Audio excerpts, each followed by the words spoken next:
तो आइए समझने की कोशिश करते हैं किसी पावर एम्प का सप्लाई सेक्शन किस तरह से काम करता है। तो मैं आपको बताता हूँ, कोई भी एम्प हो, पावर एम्प कोई सा भी हो, सब में एक ही तरह का सप्लाई सिस्टम होता है। अब आप देखेंगे अलग अलग तरह के अलग अलग ब्रांड्स के जो भी एम्प होते हैं, ज़्यादातर जो मार्केट में अवेलेबल हैं, सभी में सप्लाई दिखने में हो सकता है थोड़ी बहुत अलग हो, पर उसको गौर करें तो कंपोनेंट्स सब में एक जैसे ही होते हैं।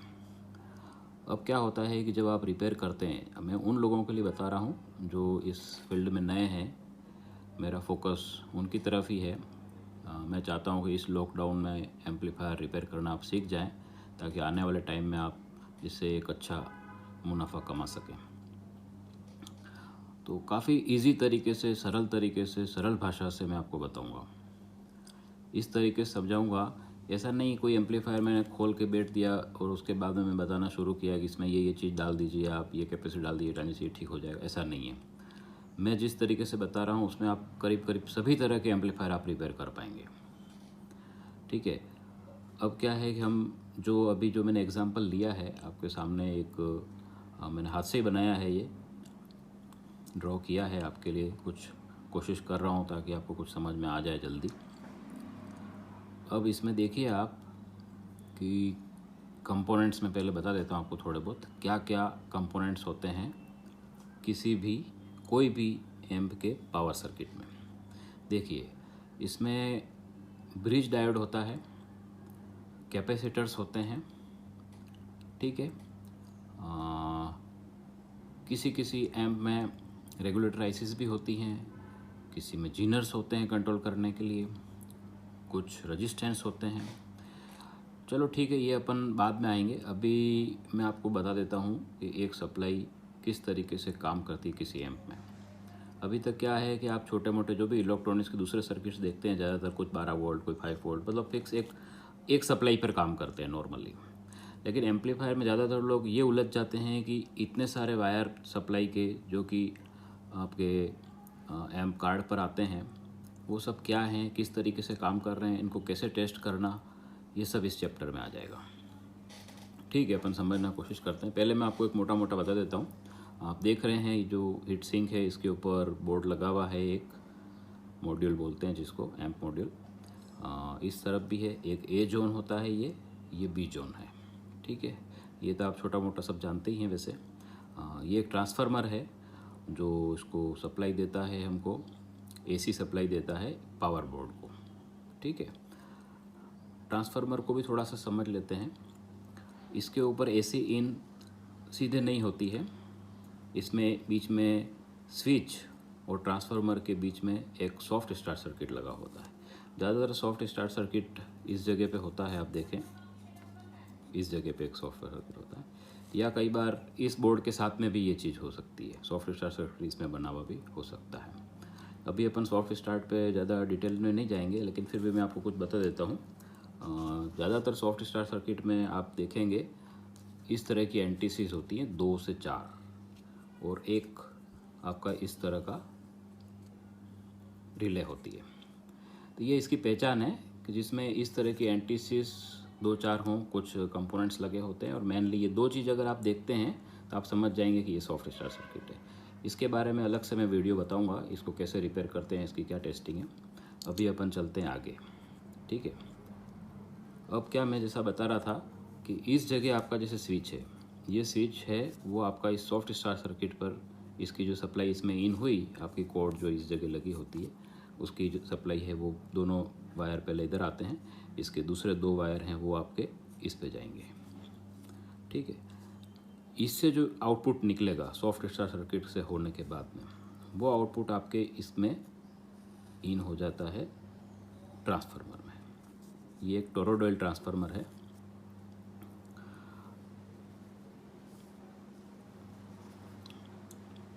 ठीक है, ऑन करने के बाद में सप्लाई सबसे पहले एसी जो है आपकी 240 220 वोल्ट जो भी आपका इनपुट है वो इस टोरोडॉयल ट्रांसफार्मर में आती है।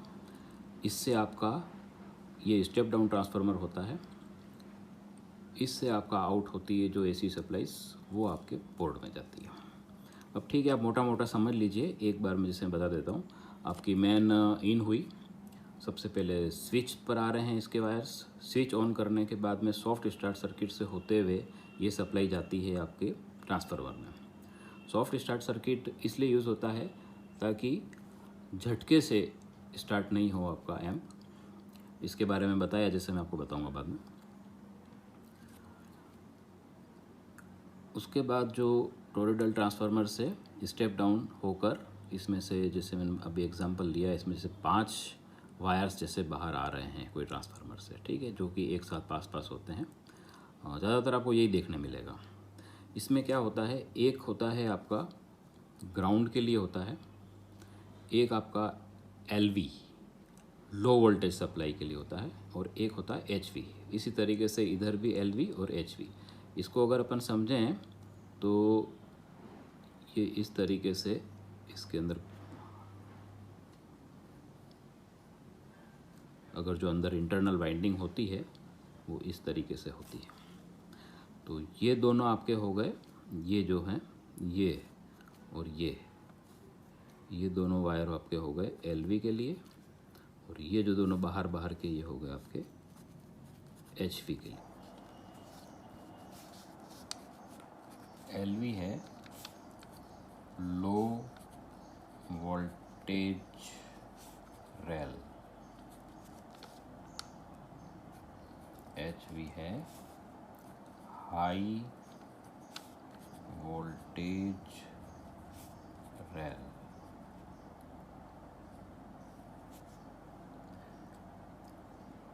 नॉर्मली क्या होता है, जो नॉर्मल सर्किट्स होते हैं छोटे मोटे, जो आपने अभी चेक देखे होंगे कहीं, उसमें 5 वोल्ट, 12 वोल्ट, 3.3 वोल्ट, 4.5 वोल्ट, इस तरह से कोई सिंगल सप्लाई पे ऑपरेट होते हैं। लेकिन जो एम्पलीफायर है उसका सप्लाई सिस्टम काफ़ी अलग होता है। हम यहाँ पर जो इतना डिटेल में पूरा चैप्टर जो मैं सप्लाई के लिए बना रहा हूँ, उसकी वजह यही है कि इसकी सप्लाई जो है वो नॉर्मल दूसरे सर्किट्स की तरह नहीं होती है। अब एलवी जो है, LV supply low voltage rail जो होती है वो होती है आपकी, नॉर्मली जो एम्पलीफायर्स होते हैं उसमें 55 वोल्ट के आसपास होती है, और प्लस 55 वोल्ट एलवी में होता है, और माइनस 55 ड्यूल रेल सप्लाई होती है। और एचवी में भी इसी तरीके से सप्लाई जो होती है वो 110 वोल्ट के आसपास होती है। इसमें भी सेम यही तरीके से प्लस 110 वोल्ट होता है और माइनस 110 वोल्ट होता है। मतलब ये कह सकते हैं कि 2 सप्लाइयाँ हमारी प्लस और माइनस की हाई वोल्टेज में होती हैं, और 2 ही सप्लाई प्लस माइनस वोल्ट की एचवी में होती है। ये 4 वोल्ट सप्लाइयाँ और ग्राउंड, इनसे ही आपका पावर मोड जो मॉड्यूल होता है, एम्प मॉड्यूल सॉरी, वो ऑपरेट होता है। इसके अलावा 2 सप्लाई और यूज़ होती हैं सर्किट में, प्लस 15 वोल्ट और माइनस 15 वोल्ट। ये जो सप्लाईज़ हैं ये सर्किट में जो आईसीज लगी होती है इनपुट या आउटपुट के लिए छोटी, उनके लिए यूज़ होती है। ज़्यादातर आपने नंबर देखे होंगे, 5532 आईसी होती है, 5534 आईसी होती है, इसी तरीके से TL07, TL072, इस तरह की आईसीज होती है। इन आईसी को ऑप एम्प बोलते हैं। ठीक है, अब वापस हम आ जाते हैं अपने सर्किट पर। कनेक्शन, टॉरॉयडल ट्रांसफार्मर से जो वायर्स निकलेंगे एलवी और एचवी के लिए, उनका कनेक्शन होगा इन दोनों ब्रिज पर। इन दोनों ही ब्रिज पर ये जो 2 पॉइंट हैं ये एसी के लिए है, और इधर जो एचवी के लिए जो ब्रिज लगा है इस पर ये एसी के पॉइंट है। अब ये किस तरीके से कनेक्ट होंगे ये हम समझते हैं एक पेपर पर। देखिए, ये जैसा ब्रिज है, ठीक है। अब मैं यहाँ पर 2 ब्रिज बना देता हूँ।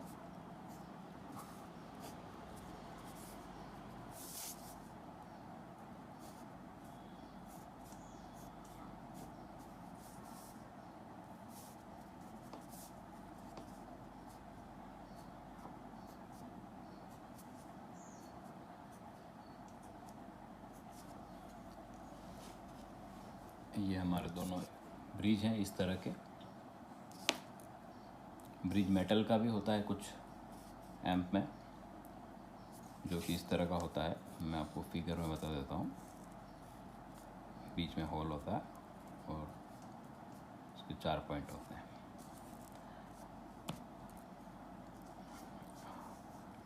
अब देखिए, जैसा ये हमारा टोरॉइडल ट्रांसफार्मर था, इस जगह पे इसके 5 पॉइंट थे। मैं वापस से ड्रॉ कर लेता हूँ ताकि आपको समझने में थोड़ा इजी हो जाए। ये दोनों पॉइंट हमारे एलवी के लिए थे और यही दोनों पॉइंट हमारे एचवी के लिए। ठीक है, अब सपोज़ करो ये जो हमारा ब्रिज है ये हम एलवी के लिए यूज़ कर रहे हैं और ये एचवी के लिए यूज़ कर रहे हैं। ये एसी है। कोई भी ट्रांसफार्मर से आउटपुट होने वाला सप्लाई हमेशा एसी होती है। ब्रिज और फिल्टर लगने के बाद ही वो डीसी में कन्वर्ट होता है। ये ब्रिज रेक्टिफायर्स हैं। अब देखिए, जो ग्राउंड है, ये ग्राउंड तो आपका सीधा जो ग्राउंड पॉइंट्स था हमारा पीसीबी पे, जो मैंने आपको पहले बताया था, उस पे चला जाएगा। ये जो ये बचे दोनों एलवी, जैसे ये एलवी का है, इसके एसी की कौन सी हो, ये प्लस का हो गया, ये माइनस हो गया, इधर ये प्लस हो गया और ये माइनस हो गया। प्लस माइनस दोनों हमारे आउटपुट हैं और ये एसी के लिए इनपुट हैं। ये भी एसी हो गया, ये एसी हो गया। अब देखिए, ये एलवी है, ये आपका कनेक्शन गया, एलवी का एक कनेक्शन हो गया, दूसरा कनेक्शन भी यहाँ हो जाएगा। ये एसी का कनेक्शन हो गया। मतलब जो इससे आने वाले 2 वायर हैं वो इस तरीके से जुड़ जाएंगे, एक ग्राउंड पे चला जाएगा पीसीबी में। अब बचा हमारे पास में एलवी, तो ये भी इसी तरीके से जुड़ जाएगा। ये वायर, एक वायर चला गया इस पर और यहाँ से जो वायर था वो चला गया आपका इसे। ये आपका हो गया कनेक्शन। समझ में आ रहा है? ठीक इसी तरीके कनेक्शन आपको जब आप एम्प में सर्च करेंगे तो इसी तरीके से कनेक्शन आपको मिलेंगे। अब मैं चाहता ये आपको तो एक एम्पलीफायर को लेके खोल के मैं आपको बताता, लेकिन उस पर मैं बताता आपको कुछ भी समझ में नहीं आता, क्योंकि उसमें वायर इस तरह से गुत्थम गुत्था होते हैं कि मैं उसको ट्रेस करके आपको वीडियो बनाकर नहीं बता सकता हूँ। ये काम अब आप करिए, ये आपके लिए एक होमवर्क हो गया है। जो भी नए सीखने वाले हैं तो आप खुद देखिए इसको, इस तरीके से वायरिंग है या नहीं है। एसी की वायरिंग कंप्लीट हो गई। टोरॉइडल ट्रांसफ़र से आपके एलवी के 2 पॉइंट होते हैं, एक ग्राउंड का होता है, एचवी के लिए 2 होते हैं। ये प्लस और माइनस दोनों एलवी, जैसा मैंने बताया था आपको थोड़ी देर पहले कि प्लस की एलवी और माइनस एलवी, प्लस एचवी और माइनस एचवी। प्लस एचवी यहाँ से मिलेगा, माइनस एचवी यहाँ से मिलेगा, प्लस एलवी यहाँ से मिलेगी सप्लाई और माइनस एलवी की सप्लाई हमको इस पॉइंट से मिलेगी। अब ये सप्लाई आगे किस तरह से कैपेसिटर्स पे कनेक्ट होती है फ़िल्टर के लिए, वो मैं आपको अगले डायग्राम जो मैंने बना रखा है उस पर मैं समझा रहा हूँ अभी आपको। बने रहिए वीडियो के साथ। अब यहाँ पर देखिए, आप सब आपको समझ में आ जाएगा। जो सर्किट अभी हम वहाँ देख रहे थे वही सेम सर्किट मैंने यहाँ पर थोड़ा समझ में आया उस तरीके से बना रखा है। ये आपका वही टोरॉइडल ट्रांसफार्मर है। इसमें वायरिंग मैंने थोड़ी, जो उलझ नहीं जाए, आपको इजीली समझ में आ जाए, उस हिसाब से थोड़ा सा वायरिंग का फेरबदल किया है मैंने, पर कोई प्रॉब्लम नहीं है, उससे आप इजीली समझ पाएंगे। ये हमारे दोनों ब्रिज हैं, रेक्टिफायर, डायोड। जैसा कि मैंने बताया था, ये जो सप्लाई है ये आपकी एचवी के लिए जा रही है, एचवी के लिए, और ये जो इधर की दोनों सप्लाई हो गई वो दोनों ही एमवी के लिए हो गई है, और सेंटर वाला हमारा ग्राउंड का। अब देखिए इसका कनेक्शन किस तरीके से होता है। ये जो चीज़ अगर आपने एक बार समझ ली, आप किसी भी तरह का एम्पलीफायर जो क्लास एच का बना हुआ है कोई भी कंपनी का, सबको आप समझ पाएंगे, सब में इसी तरीके से होता है। अब इसमें कुछ चीज़ मैं क्लियर कर देता हूँ आपको कंपोनेंट्स के हिसाब से। अगर आप सर्किट्स डायग्राम वगैरह जो अगर देखते हैं और रीड करते हैं तो आपको कोई दिक्कत नहीं आएगी, और जो नए हैं जिनको भी सर्किट्स के बारे में आइडिया नहीं है तो वो भी समझ पाएंगे। मैंने उस हिसाब से ही बनाया है इसको। अब देखिए ये जैसा हमने पहले देख रहे थे, जो ब्रिज रेक्टिफायर की बात कर रहे थे, वो हो गए दोनों हमारे। ये आपका हाई वोल्टेज के लिए हो गया, और ये आपका एमवी नहीं है, ये एलवी, ये हो गया आपका लो वोल्टेज के लिए। अभी तक हमने जो सीखा था एसी इनपुट तक सीखा था। अब जो 2 पॉइंट हमारे उसमें जो डायोड के बच रहे थे, जो कि प्लस और माइनस, वो जो दोनों पॉइंट हैं, ये देखिए मैं आपको ये समझा देता हूँ इस तरीके से। यहाँ पे इस तरह का हमारा फिगर था उस जगह पे। ये पॉइंट प्लस के लिए था, ये पॉइंट माइनस के लिए था, और इन दोनों पे हमने एसी इनपुट दिया था। ये जो है एसी इनपुट, ये इस तरीके से समझिए आप, ठीक है। तो ये प्लस का हो गया और ये माइनस के लिए हो गया। उसी तरीके से इसमें भी यही चीज़ हो गई, ये एसी गई, ये प्लस के लिए हो गया और ये माइनस के लिए हो गया, ठीक है। ये आप देखेंगे कोई भी एम्पलीफायर खोलेंगे उसमें आपको दिखेगा इस तरह का ब्रिज होता ही है। इस तरह का नहीं होता है तो कुछ में मेटल का ब्रिज होता है, वो भी मैं आपको बताऊंगा कैसा होता है। देखिए एसी इन हो गया, ये आप यहाँ तक आपका क्लियर हो गया था। अब देखते हैं अपन हाई वोल्टेज रेल और लो वोल्टेज रेल दोनों के ब्रिज से प्लस और माइनस की सप्लाई किस तरीके से जाती है। यहाँ पर आप देख रहे हैं जो ये 4, ये 4, 8, ये सब कैपेसिटर्स हैं हमारे। ज़्यादातर जो कैपेसिटर्स इसमें होते हैं इनकी वैल्यू 10,000 माइक्रोफेराड, 80 वोल्ट या 100 वोल्ट इस तरीके से रहती है। 10,000 माइक्रोफेराड की जगह पे कई बार आपने 15,000 माइक्रोफेराड भी होता है। इस तरह की वैल्यू होती है। बड़े कैपेसिटर्स होते हैं करीब 35 से 65 mm, 80 mm, 100 mm, ये इनकी हाइट होती है। ये आप देखेंगे तो इनके ऊपर आपको प्रैक्टिकली आप देखेंगे तो लिखा हुआ मिल जाएगा।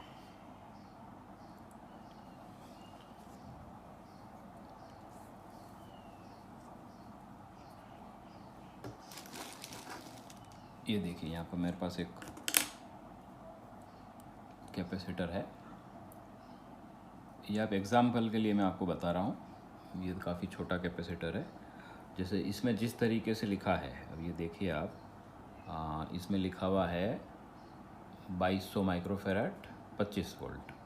इसी की तरीके से उसके ऊपर मेंशन रहेगा यहाँ पे 10,000 माइक्रोफेराड, 2200 की जगह 10,000 माइक्रोफेराड होता है, वोल्टेज की जगह 80 या 100 वोल्ट, ये 1500 माइक्रोफेराड भी हो सकता है, ठीक है। इसी प्रकार का रहेगा कैपेसिटर, साइज़ में काफ़ी बड़ा होता है।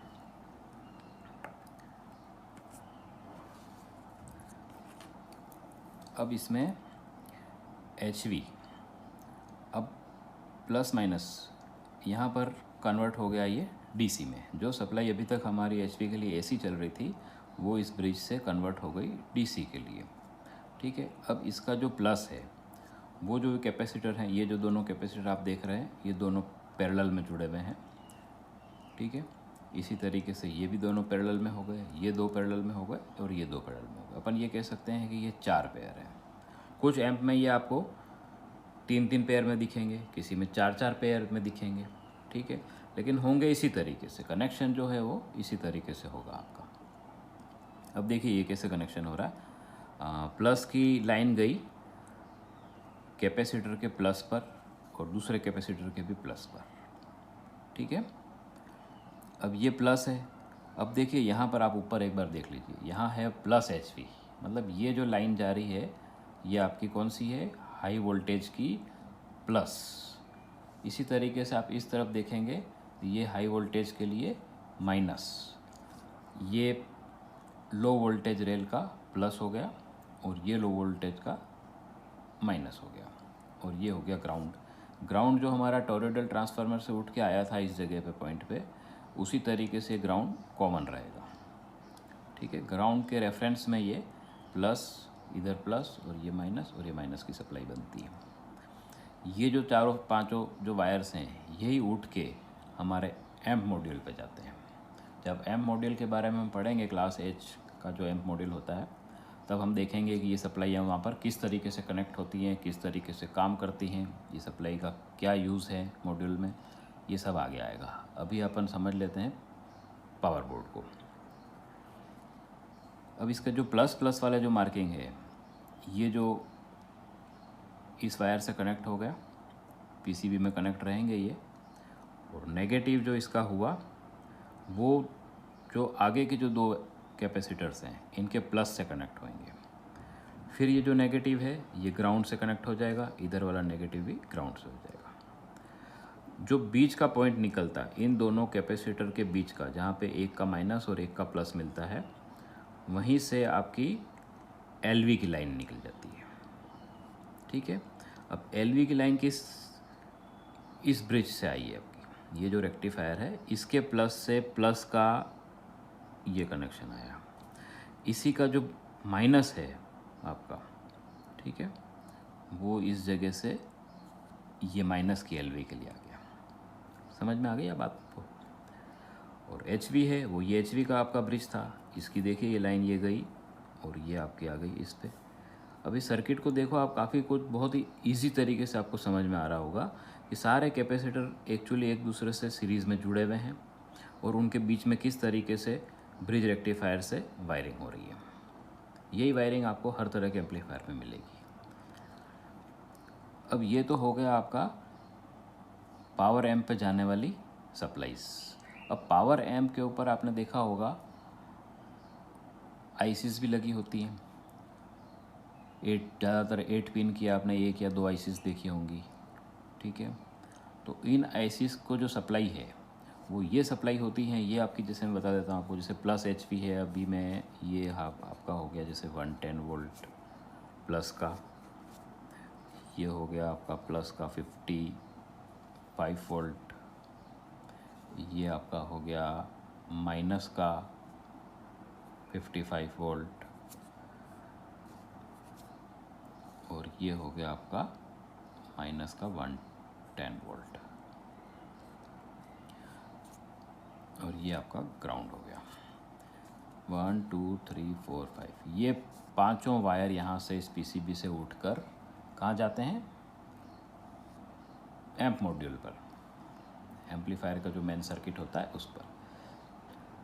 लेकिन उस एम्पलीफायर में लो वोल्टेज की आईसीज भी लगी होती हैं जो इनपुट आउटपुट में काम करती हैं। उन आईसीज को सप्लाई देने के लिए अलग से इसमें व्यवस्था होती है, और उसमें अधिकतर जो आईसीज होती हैं वो +15 वोल्ट और -15 वोल्ट पर चलती है।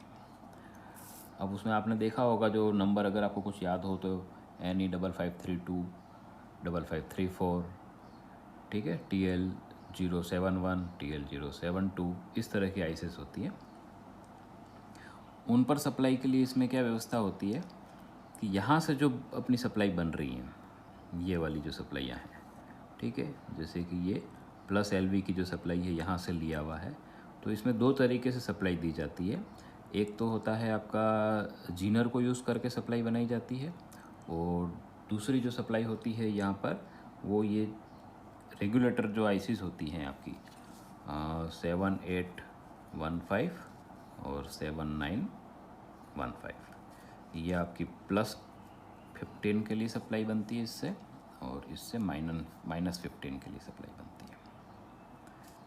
ठीक, तो यहाँ तो एक रेजिस्टेंस जो कि आपको देखने में आएगा सर्किट में इस तरह का रेजिस्टेंस होगा, इस टाइप का। वैल्यू इसकी करीब 2K से 4.7K के बीच में कुछ भी वैल्यू होती है, और ज़्यादातर ये 5 वाट या 10 वाट इस तरह का रेजिस्टेंस होता है। ये यहाँ पर मेंशन किया हुआ है।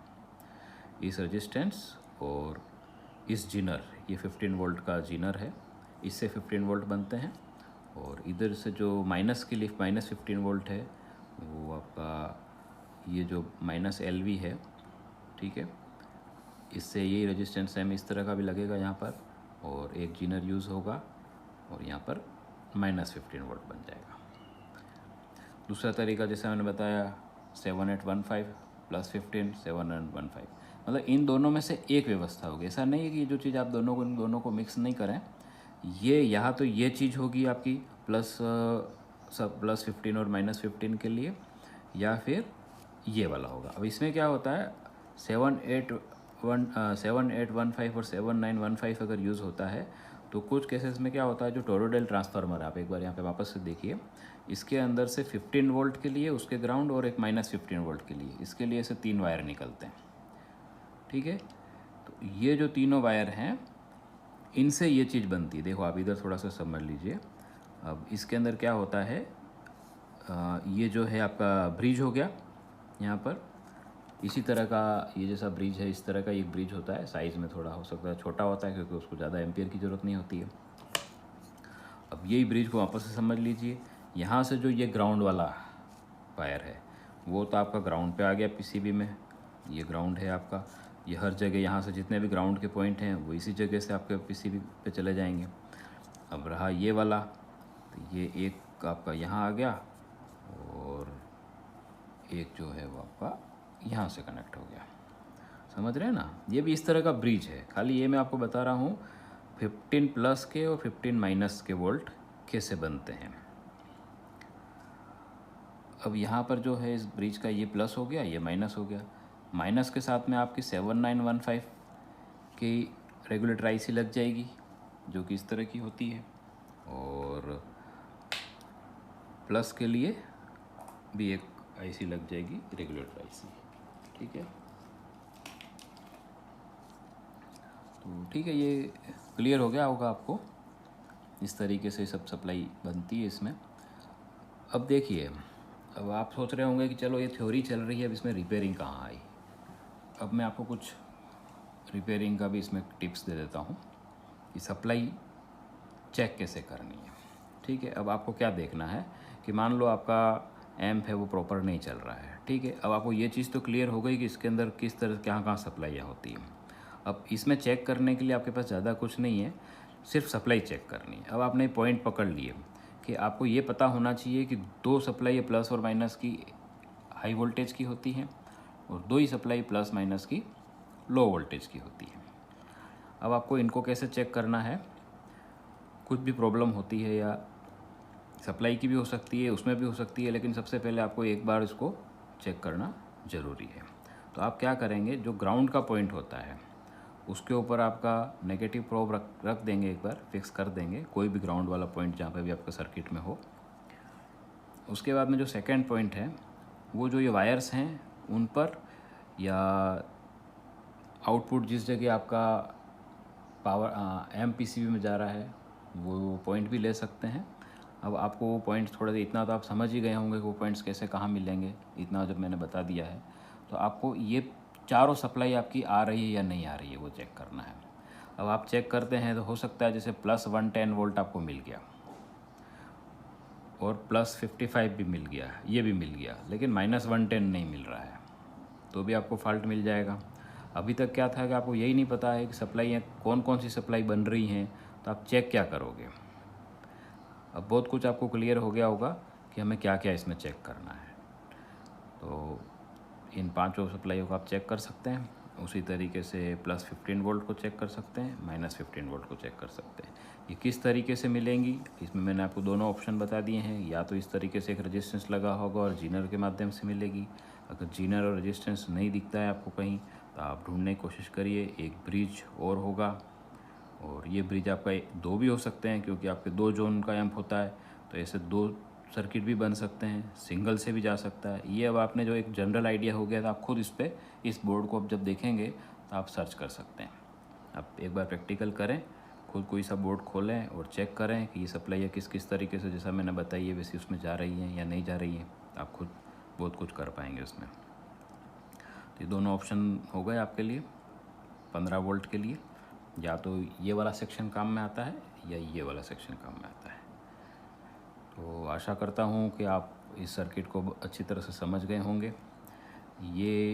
इस वीडियो को देखने के बाद में आप जो भी आपको क्या लगा इसके बारे में, उसके बारे में आप कमेंट्स कर सकते हैं। और आप किस तरह से वीडियो देखना चाहते हैं वो कमेंट्स करें मुझे, और मैं आगे भी कई तरह के से वीडियो बनाऊंगा जो कि इजी और आपको रिपेयरिंग करने में काफ़ी मदद मिलेगी। ठीक है, धन्यवाद।